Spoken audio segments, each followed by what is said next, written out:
다툼과 갈등이 생겼다고 가정해봐요. 부부간에 갈등이 있을 수도 있고, 이웃 간에 갈등이 있을 수도 있고, 성도 간에 갈등이 있을 수도 있죠.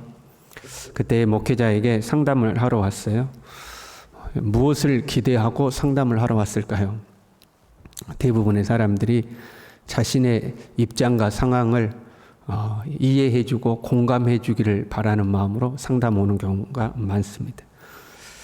이 상담학에서도 그렇게 가르치거든요. 먼저 이해해주고 공감해준 다음에 마음을 좀 다독거려준 다음에 방향을 제시하라고 이야기를 하죠. 그래야 받아들인다는 거예요. 그런데 보면요, 공감한다고 사람이 변하는 것 아니죠. 이해해줬다고 해서 사람이 변하는 것도 아닙니다. 간혹 가다가 아무도 나를 몰라줬는데 당신이 나를 알아주니까 내가 마음이 회복됐습니다 하고 삶이 변하는 사람이 간혹은 있지만 대부분은 그렇지 않죠. 오히려 부작용이 있는 경우도 있습니다. 이해해주고 공감해주고 그래 네가 얼마나 힘들겠냐 그러면 더 이기적이고 더 자기 중심적으로 변하는 사람도 있죠. 목사님도 내 말이 맞다고 그랬어 이제 그러면서 자기 일을 고집하는 사람이 생겨나기도 하는 거죠. 그러면 그런 상황에서 하나님의 말씀대로 그냥 가르치면 어떻게 될까요? 위로받고 싶고 공감받고 싶고 그래서 상담한다고 왔어요. 그런데 집사님 그거는 그렇지 않습니다. 하나님의 말씀대로 하면 이렇게 해야 됩니다 라고 말하면 어떻게 될까요? 제가 몰랐습니다. 말씀대로 해야 되는데 몰랐습니다. 그런 사람은 드물죠. 대부분 실망하고 돌아갑니다. 왜요? 위로받고 싶어서 왔잖아요. 그런데 위로하지 않고 하나님 앞에서 이렇게 해야 됩니다라고 말하면 실망하는 거죠. 근데 결과적으로 보면요, 하나님의 말씀을 받아들이는 사람은 변하고요, 위로받는 사람은 변하지를 않습니다. 사실은 말씀을 받아들여야 되거든요. 위로받기를 원하는 사람은 또 위로받고 싶어하는 거죠.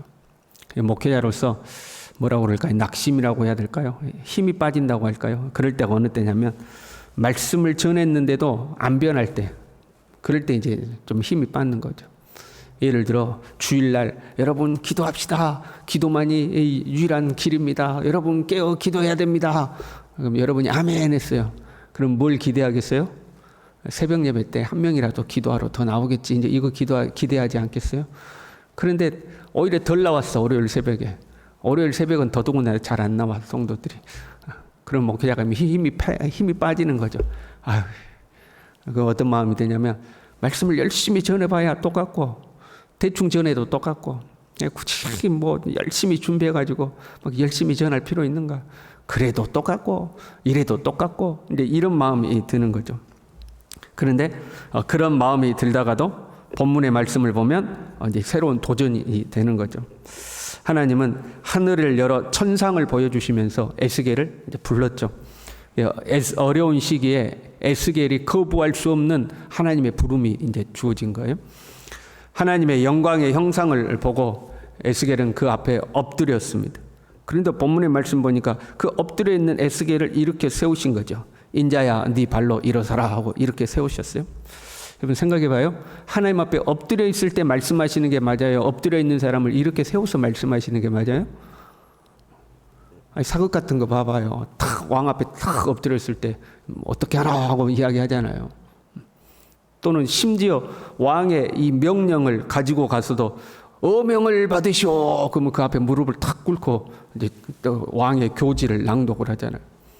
하나님의 영광의 그 형상의 모양 앞에 엎드려 있는 에스겔 앞에 에스겔아 너는 이렇게 하여라 이렇게 딱 해야 엎드려서 만질 것 같은데 엎드려 있는 에스겔을 이렇게 세워서 네 발로 서라 일어나 네 발로 서라 하고 에스겔을 세워놓고 나서 이제 말씀을 하시는 거죠. 앞으로 에스겔이 굳건하게 서야 하기 때문에 그런 거예요. 하나님의 말씀을 전하는 선지자로 자기 발로 일어설 수 있어야 된다는 거예요. 그래서 하나님은 하나님의 영으로 에스겔을 이렇게 세우시는 거죠. 여러분 선지자도 힘들고 어려울 때 있지 않겠어요? 선지자가 맨날 편하겠어요? 힘들고 어렵겠죠. 오늘 말씀해 보니까 가시와 찔레와 함께 있으며 정갈 가운데 거주할 것이라 그랬어요. 이게 에스겔이 가야 할 길이 얼마나 힘들 것인 걸 아는 거죠. 사방대가 가시고 자기를 죽이려는 정갈의 독이 기다리고 있는 그곳으로 가야 되는 거예요. 그때에 다른 사람을 의지하지 말고 주저앉아 쓰러져 있지 말고 네 발로 하나님 앞에 서라는 거예요. 너의 두 발로 하나님 앞에 서야 한다는 거죠. 그것이 부름받은 선지자의 소명인 거죠. 그게 선지자의 자세라는 거예요. 네 발로 하나님 앞에 서 있으라는 거예요. 그리고 에베소서를 묵상했잖아요. 에베소서 후반에 보면 바울이 중보기도를 부탁하죠. 성도들에게. 내게 말씀을 주사 나로 입을 열어 복음의 비밀을 담대히 알리게 하옵소서 하고 기도해달라. 성도들에게 기도 부탁을 하는 거죠. 이거는 아름다운 모습이죠. 내가 말씀을 잘 전할 수 있도록 기도해 주십시오. 내가 담대히 말씀 전할 수 있도록 기도해 주십시오. 이거는 이제 아름다운 모습이죠. 그런데 만약에 목사인 제가 집사님 나 요즘 힘들어가지고 너무 힘들어. 나 어떡하면 좋아요. 나 어떻게 해야 될지 모르겠어요. 나 어떻게 하고. 이제 목사가 이제 이래가지고 그냥 무슨 일만 있으면 목사가 다 낙심해가지고 시험 들어가지고 자빠져 있으면 성도들이 가서 아이고 목사님 힘내셔야 돼요. 목사님 그러면 되겠어요? 그렇게 하지 말라는 거예요. 하나님 앞에 부름받은 사람은 하나님 앞에 자기 발로 서야 하는 거예요. 무슨 일이 있든지 하나님 앞에 서 있으라는 거예요. 하나님 앞에 너희 두 발로 서라는 거죠. 그렇게 에스겔을 이렇게 세우시고요. 사명을 주시죠. 천상의 모습을 보여주고 소명을 주신 거고, 그 다음에 이렇게 세운 다음에 이제 네가 해야 될 사명을 주시는 거죠. 3절에요. 인자야 내가 너를 이스라엘 자손 곧 패역한 백성 나를 배반하는 자에게 보내노라. 내가 너를 패역한 백성에게 보낸다. 4절에 이 자손은 얼굴이 뻔뻔하고 마음이 굳은 자니라. 얼굴이 뻔뻔하고 마음이 굳었다는 거예요. 지금 이들은 바빌론으로 포로 잡혀온 사람들이죠. 이스라엘에 있을 때 나름 잘 나가던 사람들이에요. 1차, 2차 포로는 왕족, 귀족, 사회의 고위층들을 포로 잡았거든요. 그러니까 이스라엘에 있을 때 아주 잘 나가던 사람들이에요. 그럼 뭐예요? 나라가 망해가고 있고 이제 망하기 일보 직전이고 자기들은 포로 잡혀갔잖아요. 그러면 헛된 자존심을 내려놓고 하나님 앞에 바짝 엎드려야 돼요. 하나님 앞에 회개하고 겸비해야 돼요. 그런데 이들은 아직도 얼굴이 뻔뻔하고 마음이 굳은 사람들이죠. 여러분 삶에요 고난이 찾아오면요, 내 삶에 어려움이 찾아오면요 하나님 앞에 바짝 엎드려야 돼요. 사람들 앞에 내 자신의 모습이 어떻게 보이든지 간에 하나님 앞에 바짝 엎드려야 되죠. 그렇게 엎드리는 사람이 있는가 하면 반면에 자기 자존심을 더 세우는 사람도 있어요. 바늘구멍 같은 그 자존심 하나 그거 지키려고 자신을 과장하기도 하고요. 자신을 포장하기도 하고요. 그래서 목이 뻔뻔해지는 거죠. 이런 사람들은 굉장히 예민해서 작은 말 한마디에도 화를 내고 막 신경질을 부릴 때도 있죠.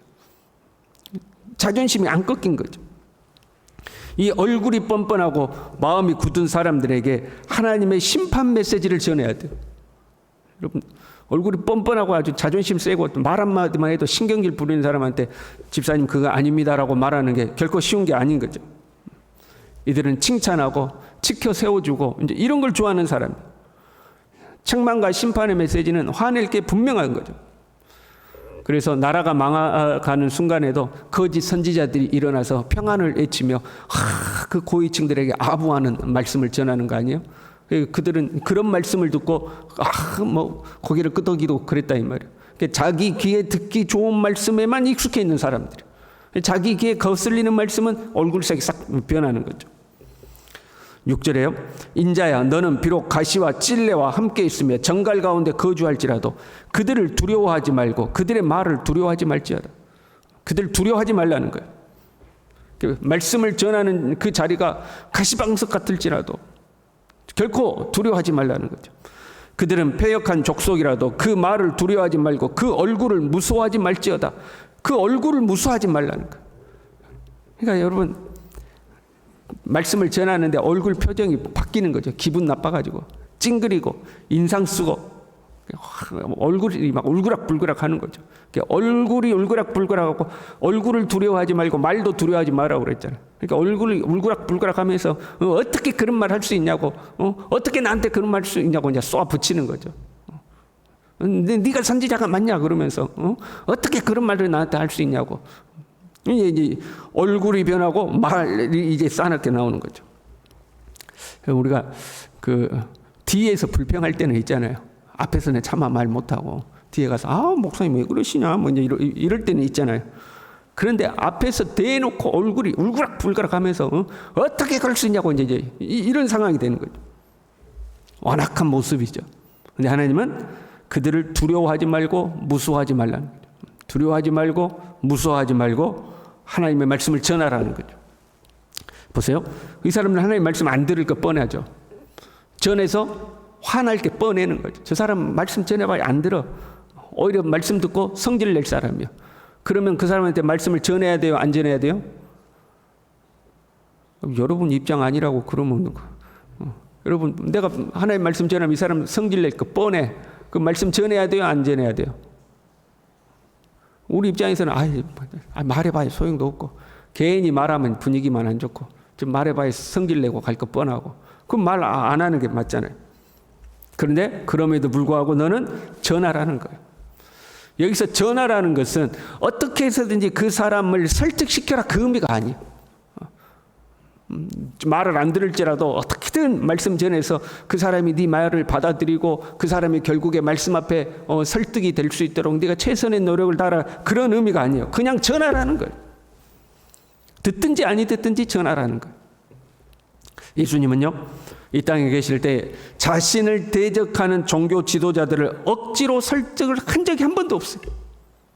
예수님 말씀을 듣는 자는 따라오는 거고 안 듣는 자는 그냥 내버려 두셨어요. 심지어 제자들을 파송하실 때도 너희를 받아들이며 영접하면 그곳에 머물지만 너희를 영접하지 아니하면 신발에 먼지라도 털어버리고 뒤돌아서 오라고 그랬어. 어떻게든 설득해야 된다. 어떻게든 말씀 전해야 된다. 그렇게 하신 적이 없어요. 본문의 말씀도 그런 의미예요. 어떻게든 말을 전해서 그 패역하고 안악한 백성들에게 얼굴이 뻔뻔한 그 백성들에게 어떻게든 말씀 전해서 변화시켜야 된다. 그런 의미가 아니죠. 3장 17절부터 보면 이렇게 되어 있어요. 악인에게 말해서 듣지 않으면 너는 괜찮다. 네가 말을 했는데 안 들으면 너는 괜찮다. 그들은 죄값 가운데 죽을지라도. 그러나 네가 말을 안 해서 그들이 죽으면 그 핏값을 너에게서 찾을 것이다. 그러죠. 선지자는 전하는 게 사명인 거죠. 5절에요. 그들이 듣든지 아니 듣든지 그들 가운데 선지자가 있음을 알지니라. 듣든지 아니 듣든지 하나님의 말씀을 전하는 거예요. 이것이 선지자의 사명이죠. 듣고 안 듣고는 그러니까 결과는 하나님께 맡기는 것이지 선지자가 책임지는 게 아니죠. 선지자는 하나님의 말씀에 순종할 뿐이에요. 결과는 책임지는 게 아니에요. 하나님께 맡기는 거죠. 나는 나의 사명으로서 말씀을 전할 뿐인 거죠. 우리는 하나님 앞에 순종해야 하는 거죠. 이것이 우리의 일이에요. 우리의 생각으로 이건 이럴 것 같고 저건 저럴 것 같고 이렇게 말하면 들을 것 같고 이건 안 들을 것 같고 이거 생각하고 저거 생각하고 이것 빼고 저것 빼고 하면 남는 게 아무것도 없는 거죠. 하나님이 말씀하시면 우리는 순종하는 거죠. 우리 모두는 하나님 앞에 부름받은 사람들이에요. 그렇죠? 저와 여러분 우리 모두는 하나님 앞에 부름받은 사람들이에요. 그러면 사람들이 알아주든지 알아주지 않든지 우리의 말을 듣든지 듣지 않든지 우리는 우리를 부르신 하나님의 부름에 합당하게 주님의 그 뜻을 이행하고 살아가는 거죠. 저와 여러분이 그렇게 살아갈 수 있기를 바랍니다. 기도하겠습니다. 하나님 아버지, 연약한 우리를 불러주신 것을 감사합니다. 주님, 주저앉아 있지 않게 하시고 우리의 두 발로 하나님 앞에 일어서게 도와주시고 주님의 말씀에 순종하여 나를 바라보는 사람들이 어떻게 반응하든지 간에 우리는 하나님의 말씀에 순종하여 살아갈 수 있도록 주님 우리 모두를 붙들어 주시옵소서. 예수님의 이름으로 기도 올리옵나이다. 아멘. 우리 다 같이